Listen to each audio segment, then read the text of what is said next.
Bismillah. Innal hamdalillah nahmaduhu wa nasta'inuhu wa nastaghfiruh wa na'udzu billahi min shururi anfusina wa min sayyiati a'malina. May yahdihillahu fala mudilla lahu wa may yudlil fala hadiya lahu. Wa ashhadu an la ilaha illallah wahdahu la syarika lahu wa ashhadu anna Muhammadan abduhu wa rasuluh, amma ba'du. Alhamdulillah, pada kesempatan hari ini, hari Kamis, malam Jumat 14 Juli 2022 bertepatan dengan 15 Dzulqa'dah 1443 Hijriah. Alhamdulillah, Allah mempertemukan kita dengan saudara-saudara kami tercinta di Tike, Mamuju, Utara, Sulawesi Barat, Indonesia. Maka kita berkumpul dengan ikhwanuna di daurah durian ke-1, yang mana kita beri judul daurah durian karena alhamdulillah kita akan makan durian runtuh yang langsung turun dari tangkainya ataupun rantingnya. Maka pada kesempatan petang ini adalah dari jadwal tambahan, yang mana hakikatnya daurah ini akan dihadiri oleh para asatidzah ahli sunnah di Pulau Sulawesi ini seperti Al-Ustadz Muhammad Arsyad Hafizahullah yang menjadi pembina Markas Al-Um di Pinrang, dan juga dihadiri insyaallah oleh Ustadz Harun yang menjadi pemimpin pondok pesantren di Barakang, kemudian Ustadz Muhammad Pangkep yang berada di Pangkep, dan begitupun para asatidzah yang lain, terutama Ustadz Mukhtar yang mana dia menjadi mudir di Ma'had Imam Ahmad ini di Tike, dan juga Ustadz Abu Munibah dari Solo, dari Palu. Maka insya Allah malam ini kita memulai pembukaan, yang mana hakikatnya daurah ini dimulai hari Sabtu awal setelah kita melaksanakan walimatul urus, melaksanakan makan-makan bersama, maka kita mulai daurah tersebut. Namun alhamdulillah semangat dari ikhwah yang ada di sini untuk menuntut ilmu, maka kita mulai dari malam ini, dan insyaallah besok khutbah Jum'ah akan kita laksanakan kajian-kajian setelah malam ini. Maka pada kesempatan malam ini kita akan membahas tafsir dari surat Al-Hujurat, yang mana Allah berfirman di dalam Al-Quran, A'udzu billahi minasyaitonir rajim min hamzihi wa nafthihi wa nafthihi innamal mu'minuna ikhwatun fa aslihu baina akhwaykum. Maka di dalam ayat yang ke-10 dari surat Al-Hujurat, yang mana ucapan Allah Jalla wa Ala, innamal mu'minuna ikhwatun fa aslihu baina akhawaykum jazakallahu khair. Maka lafaz innama dari segi lughatil arabiyah yufidul hasr. Dari ilmu balaghah dia memberikan faidah al-hasr, maknanya limited, maknanya membatasi. Maka yang diinginkan pembatasan di sini dari segi makna adalah, kita ambil contoh di sini ucapan Allah yang lain ataupun hadis yang lain. Misalnya ucapan Allah yang lain, Allah berfirman, innama yakhshallaha min ibadihil ulama'u. Innama yakhshallaha min ibadihil ulama'u. Maka innama di sini maknanya yufidul hasar, memberikan batasan. Maknanya Innama yakhshallaha, tidak ada dari hamba-hamba Allah yang paling takut kepada Allah kecuali hanya al-ulama, hanya mereka orang-orang yang menuntut ilmu syar'i dan alim ulama yang menuntut ilmu syar'i. Maka dari ayat ini, innama yakhshallaha min ibadihil ulama, yufidul hasr. Kenapa? Karena tidak ada manusia, makhluk ciptaan Allah dan jin yang lebih takut kepada Allah daripada para ulama.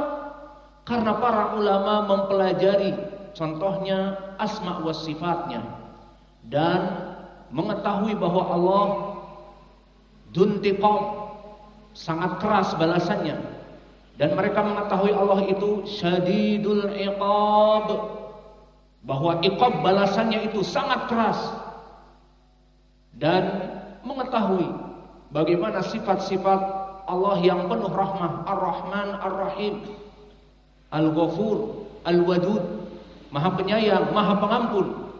Maka dari sifat-sifat yang diketahui oleh para alim ulama dikarenakan menuntut ilmu, maka alim ulama akan paling takut kepada Allah karena mengetahui sifat-sifat dan nama-nama Allah dan mengetahui kewajiban-kewajiban dan apa-apa yang diharamkan oleh Allah.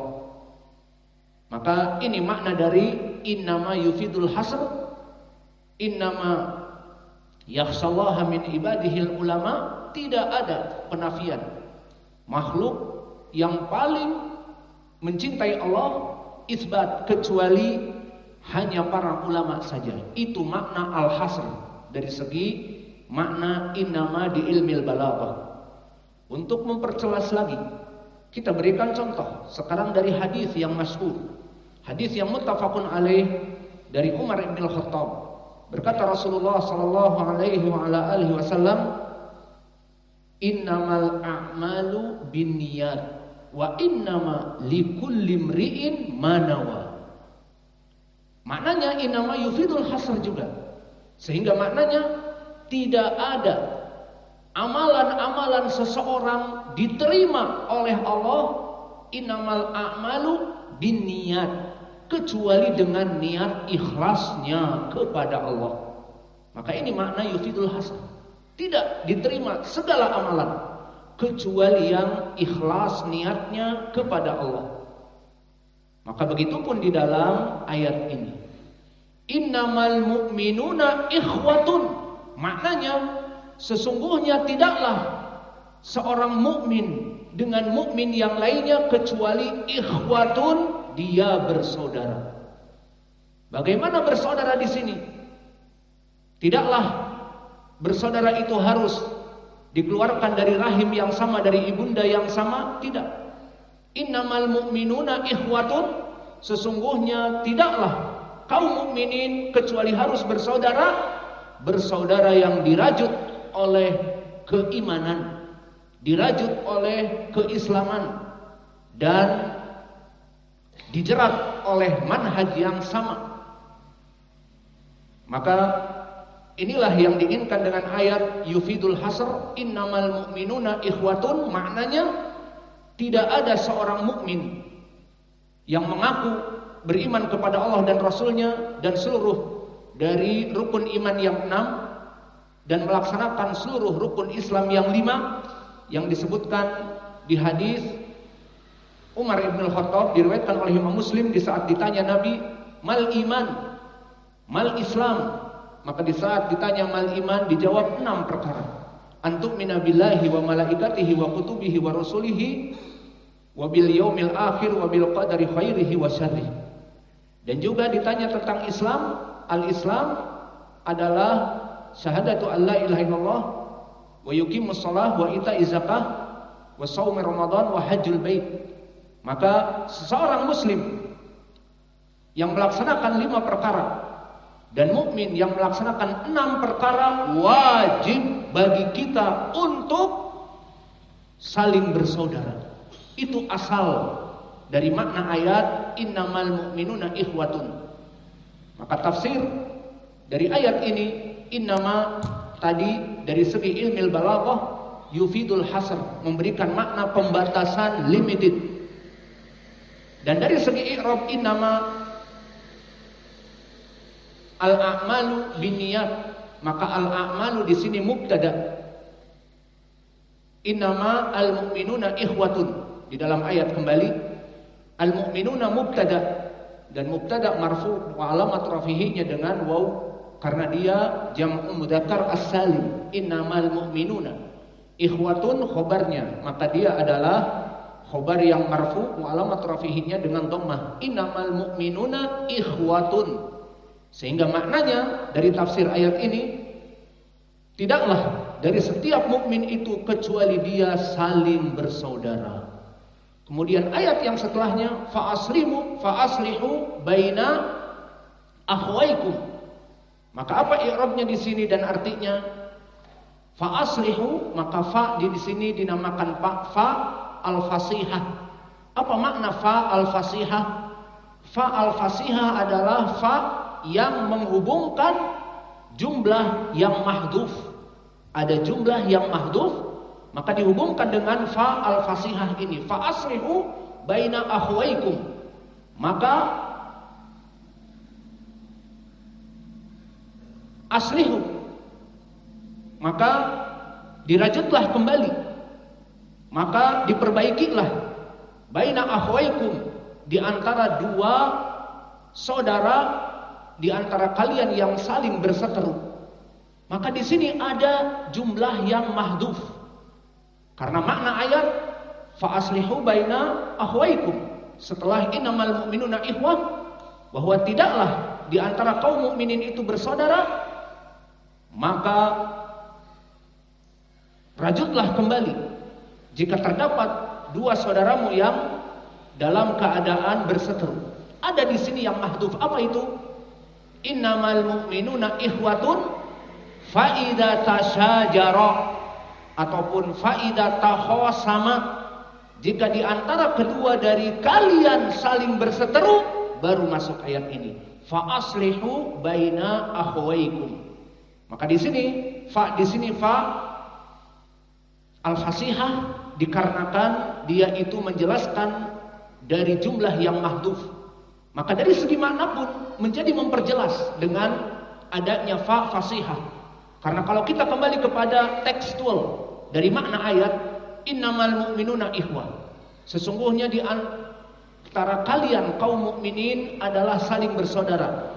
Fa aslihu baina akhwaikum, maka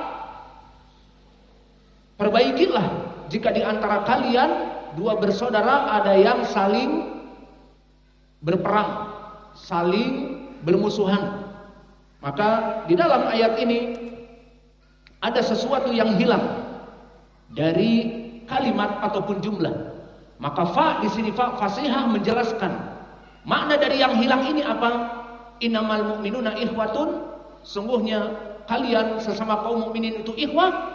Idza takhasama atau idza tasyajara, jika dua di antara kalian sesama saudara saling bermusuhan, baru masuk ayat ini. Fa aslihu baina akhwaikum, maka perbaikilah di antara kedua mereka yang saling berseteru. Maka ini dinamakan dengan fa fasihah. Dan fa fasihah banyak di dalam ayat Al-Quran. Mungkin untuk contoh lain kita berikan agar lebih mudah, kita berikan contoh-contoh bagus. Seperti di dalam ucapan Allah, faman kana minkum maridun aw ala safarin fa'iddatun min ayyamin ukhra. Dalam permasalahan fikih puasa, barang siapa di antara kalian safar dan di antara kalian makan dan minum, dalam keadaan safar makan dan minum, ataupun sakit dan makan dan minum, maka apa di ayat setelahnya? Fa'iddatun min ayyamin ukhra. Maka makna fa di sini fa fasihah. Karena makna iddatun, maka wajib dibayar qadha min ayamin ukhar, dari hari setelah Ramadan, di Syawal sampai kepada Sya'ban yang akan datang. Maka syahidnya di sini bagaimana kalimat ini? Barang siapa yang sakit ataupun safar di saat bulan Ramadan, maka bayarlah di hari yang akan datang. Kok ujuk-ujuk dibayar? Barang siapa yang sakit ataupun safar di bulan Ramadan, maka bayarlah. Ada apa gerangan di sini? Kok ujuk-ujuk dibayar? Seperti itu. Fa di sini fa fasihah menunjukkan ada fiil yang mahdhuf. Takdirnya apa? Fa aftara fa alaihi iddatun min ayamin ukhra. Takdirnya, dan berbuka maka wajiblah baginya membayar di waktu yang akan datang. Sehingga maknanya menjadi jelas. Paham ya?